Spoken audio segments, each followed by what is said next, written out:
পয়লা বৈশাখ নববর্ষ উদযাপন করা হয় আমাদের দেশে। আজ 2-4 বছর ধরে শুরু হয়েছে পয়লা বৈশাখ উদযাপন করা।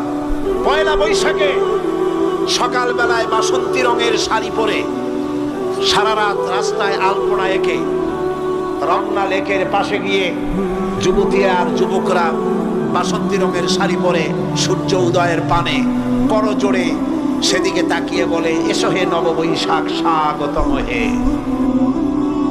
বৈশাখ বলে, বাবাজিরা আমারে ডাকতেছো? ওয়েট এন্ড সি, অপেক্ষা করো, আসতেছি।